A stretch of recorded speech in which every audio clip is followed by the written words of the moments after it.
Hey there guys, Combat Painters Winter Tabletop Baseball Channel, and I'm broadcasting 3 innings.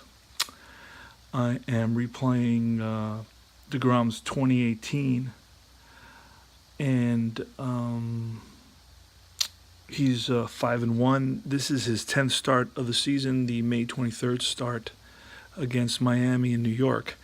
And we are joining the action in the bottom of the 7th. It's 7-2. Mets over Miami.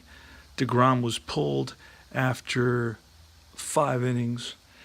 I'm trying to kind of stick to what actually happened last year. In other words, in many of the games, they were close games, and he was pulled early on for pinch hitters.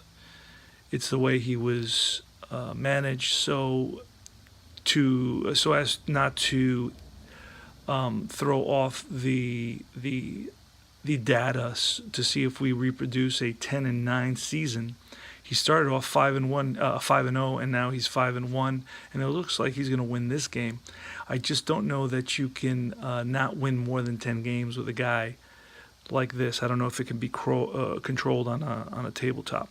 So anyway, let's join the action. It's Adam Conley, the left-hander, so we're going to be using the left side of the payoff pitch card. I'm at Rosario. We're going to start off by rolling. We're going to actually pull a card here from the fast action deck, and I'll show you what that is. So that comes up 10. 2d6 is 10. So we look over here, and it's patient. So we're going to look in the yellow column, patient column, and we're going to roll for that now. So I'm doing a little bit of rolling, a little bit of card grabbing. So that's going to be a 0-9. A 0-9 off the patient, and that's going to be a walk. So Rosario doesn't walk very often, but he does in this case. And next is Brandon Nimmo. We're going to look off Conley, and it's a 7 off Conley. It's ballpark, so that means we roll. We'll pull a card here. Ballpark off the left-handed batter side. We roll a 35, so it's going to be in Nimmo's wheelhouse. So 1-17. He's going to see 1-17. He's going to launch one, and we're going to roll for this and see how that turns out for us. And it's an 87, and that's going to take us down to the out section. And an 87 is going to be a ground ball to the second baseman. Now we're going to see if this is a double play, and it's pretty easy to do. You check what you rolled, and we rolled a well, since I'm going back and forth cards and dice. I believe it was an 11. It was ballpark, so it must have been, yeah, it was a 7. We rolled a 7. Here it is. We rolled a 7. So this is equal or less than, and Adam Conley is 9 double play. So that's above, so it's going to be a fielder's choice. They're going to throw Rosario out at 87. Rolled an 87, so that was a ground ball. It's a 4-6 flip for a fielder's choice. And that's 1 out now.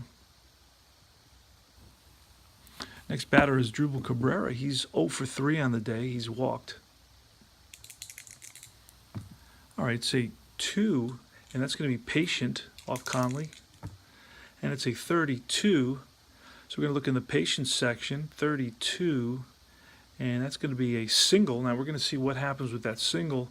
It says line drive to center, runner on first, advance 1 base. So it's a single, and Nimmo stops at second. First and second now. 1 out. Michael Conforto. Conforto is 2 for 3 on the day. He singled twice, walked and scored, and flied out, 2 for 3. So we're going to 11, patient off Conley. Going to leave that there. So on Conley's card, it's an 11 is a patient. So we're going to look at versus a left-handed pitcher here on Conforto's card. So let's roll. And it's a 78. Going to go down to the out section. A 78 is a fly ball center field. So that's going to be out number 2. Runner still on first and second is going to be Jay Bruce. Jay Bruce, we're going to look at Conley, 6. It's tough, so that's an advantage for the pitcher. And now we're going to go 39, tough 39 off a lefty, and that's a strikeout. So he strikes out Jay Bruce.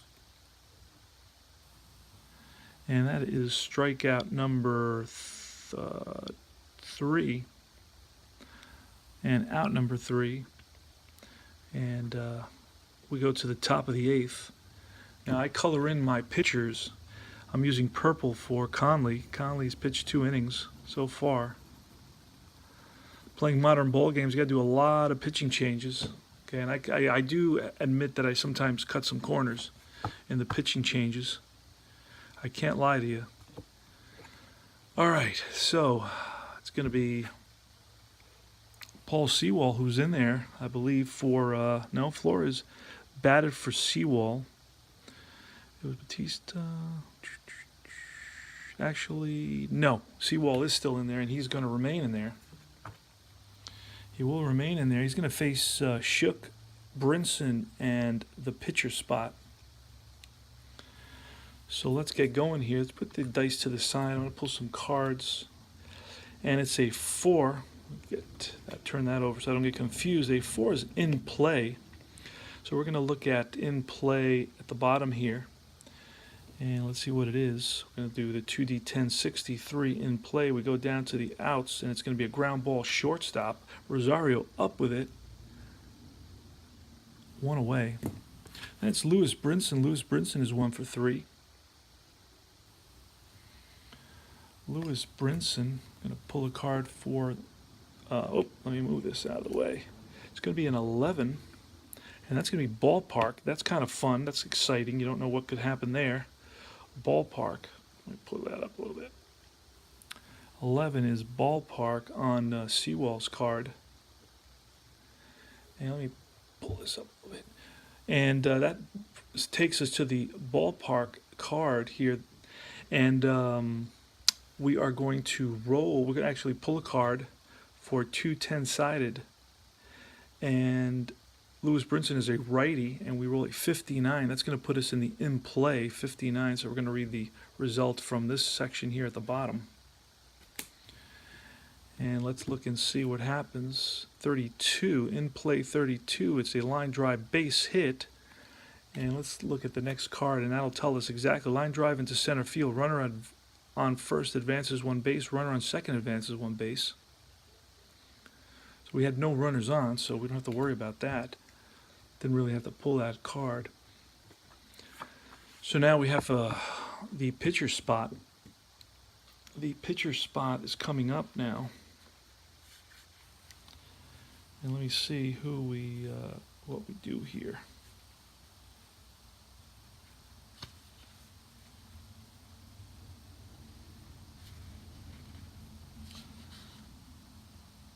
Magneria Sierra. I played with these guys before. I'm not too sure. I don't really know this team very well. In this game, it was Rivera will be a pitcher. So we know we'll have a pitcher. We'll know who to bring in as a pitcher. Let me track down a hitter. Is my other issue. Don't not know who I have. Oh, Despaigne, Yadil Rivera. That's what we're gonna. Rivera's gonna pinch hit. Rivera's gonna pinch hit, and then we're gonna have Despaigne is gonna come in to pitch. Okay, so let's do that. Let's hit with Rivera runner on first. It's Paul Sewall on the mound for the Mets. Pull a card to see where off Sewall's card it is. It's a 5. And that's going to be patient. That's an advantage for the batter because he's patient, right? So a 5, and now we're going to pull a 74. Patient 74 is going to take us to the out range, a fly ball center field. It's Conforto's there. And that's 2 away. Let's write in Rivera.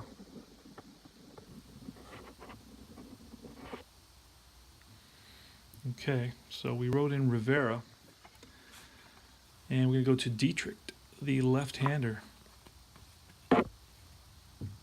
This is the second inning for Seawald.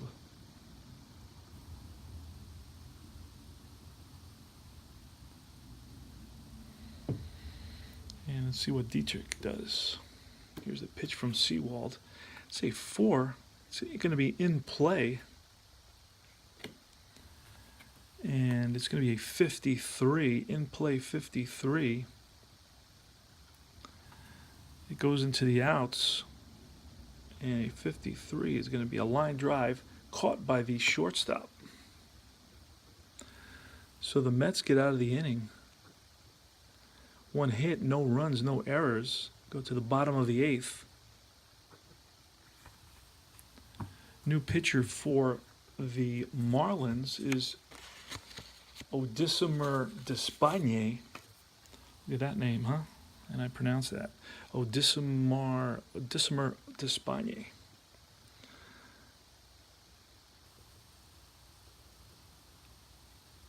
All right, let's see. I don't know what color we got left here. We got brown. Hopefully he can get us through out of this game, and he will, I imagine. So Despagne is going to be brown. We're also going to do this little, I saw Dave doing this, and now I'm doing this. Just tells you that the other guy closed out his 2 innings. All right, Despagne, a little ugly job of cutting. All right, so Despagne, I'm going to put him down here, and it's going to be the Mets batting. It's going to be Mesoraco Gonzalez and Guillorme. Okay, a 9 off Despagne is tough. 2D10 is 25. Tough 25 is a strikeout. So Despagne gets Mesoraco to strike out. Here in the bottom of the 8th inning, Mets are up by a score of 7-2. Say 2, and that's going to be ballpark. It's a left-handed batter, 20. That's going to be wheelhouse. So you can see here, Adrian Gonzalez versus lefties. Actually, I'm sorry, Despagne is a righty, so he's got a pretty good wheelhouse of 1-48, right? Versus a right-handed pitcher, got a 1-48. So we're going to pull the card and see what that is. And it's a 78, and that's going to be a line drive single into the gap to center field for Gonzalez. So Gonzalez on at first. That's his 4th hit of the game. He's 4 for 5. He's singled 3 times and homered. So he's having the day of his life. He gets released by the Mets later on in the season. Just as not the Mets really, I mean, he wasn't performing as poorly as you'd think to be released, but he just wasn't showing his old form, and the Mets had some players, some youth that they wanted to bring up and fill those positions, so they decided they were going to release him.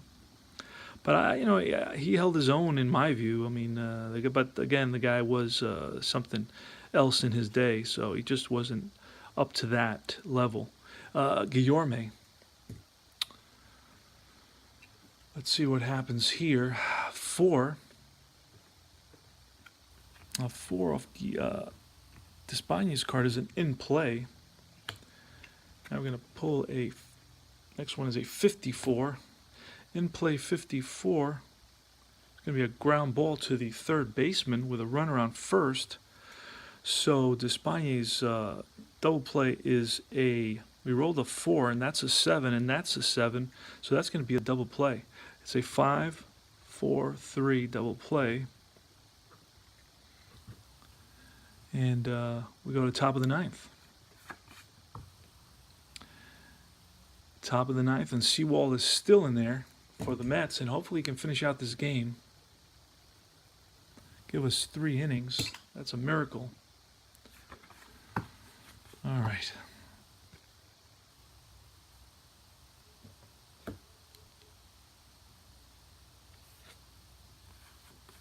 Seawald's going to finish it out. He's going to be facing 2, 3, and 4 batters for the Marlins, Real Muto, Bohr, and Castro. So let's see what happens here. We're going to roll some dice since I'm out of cards on this. I don't want to reshuffle right now. Okay, so that's an 11 off Seawald. That's ballpark, and this is a right-handed batter, so we're going to look over here. And that's an, I can't see that, 85. I rolled an 85. And that's going to be in play. So I'm going to roll again in play. And again, I rolled a 20. In play 20 is going to be a line drive base hit. So Real Muto's on with his second hit of the game. On at first. Top of the ninth, 7-2 Mets lead it. It looks like deGrom is going to get his sixth win. He's going to go to 6-1. And it's going to be a 10 off Seawald. That's patient. Read the black first, 3-6. Patient 3-6. And that's going to be a walk.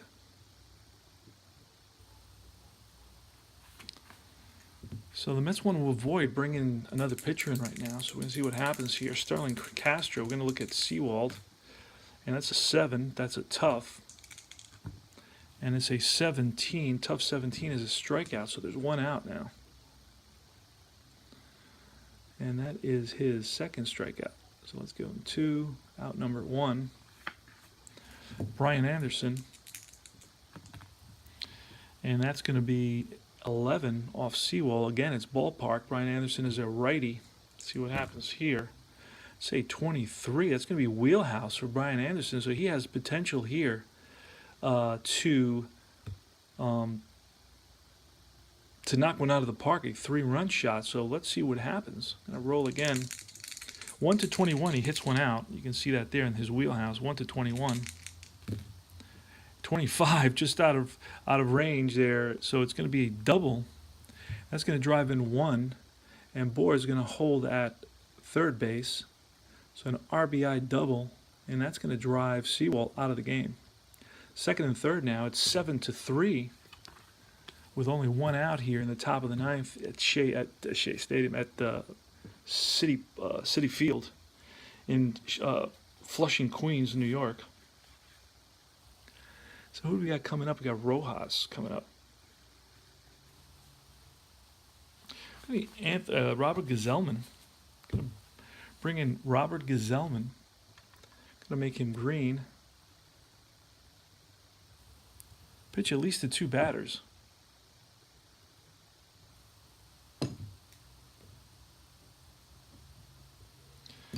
So Gazelman comes in.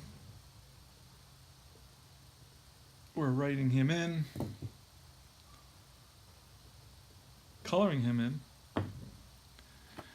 and it's going to be Gazelman pitching to Rojas with runners in second and third, and that's an 11 or a 2. Gazelman is tough there. 28 off of Rojas card, tough. 28 is a strikeout.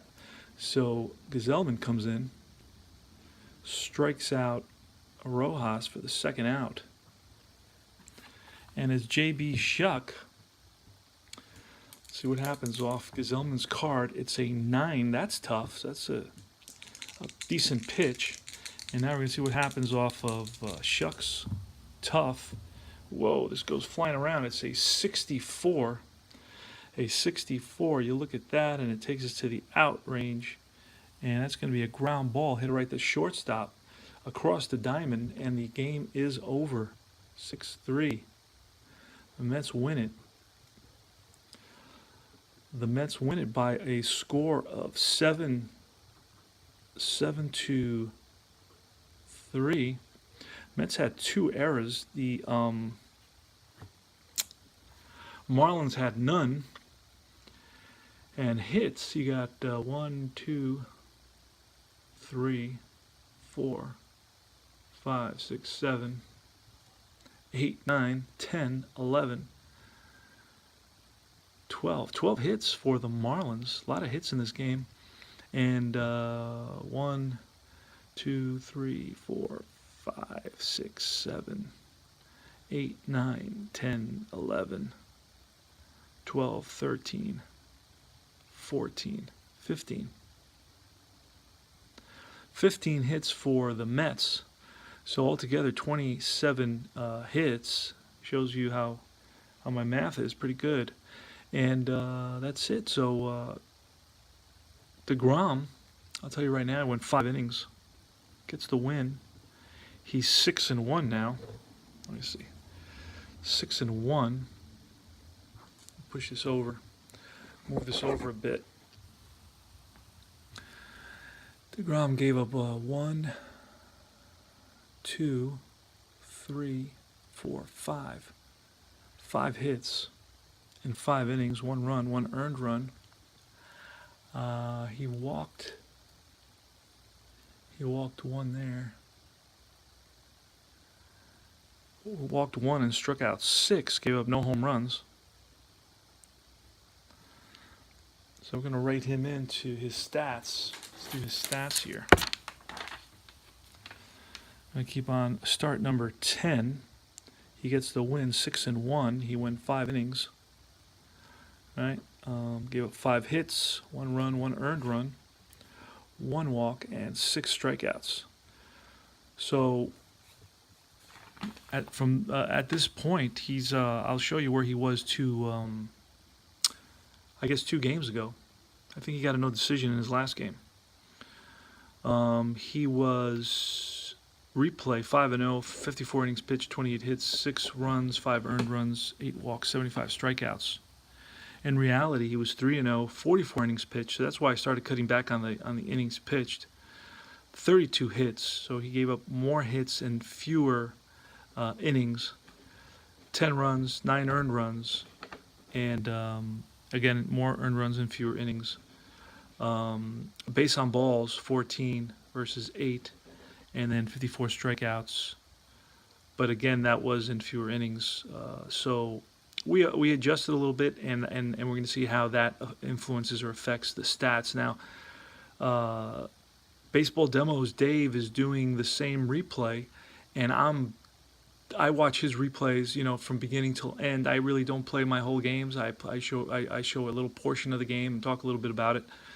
I love watching his games, so it's just interesting to see how his replay goes versus my replay, and see how closely they mirror each other, just for the statistical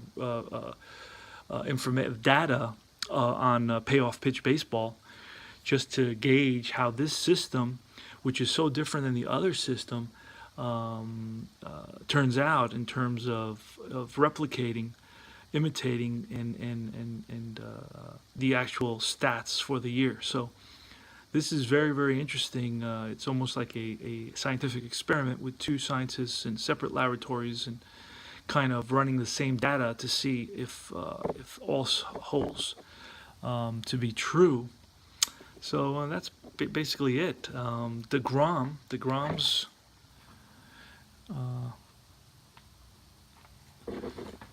deGrom replay, right? 18, and we're going to continue with 11, start number 11, and then I'm going to have to update his stats with this other information. I haven't updated these 2 starts. Actually, you know what? In his last start, he took a loss, and I think I said he had a no decision. In his start number 9, he took a loss, so he was 5-1. He pitched 6 innings, gave up 4 hits, 2 runs, 2 earned runs, 2 walks, and 11 strikeouts. So we're going to keep him at around 6 innings, 7 the most, because that's how he was coached or managed.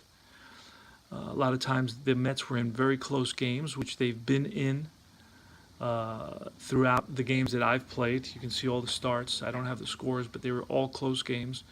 But I just didn't pull him, and the Mets ended up winning, 2-1 or 3-2, and that's why he got all the victories right away.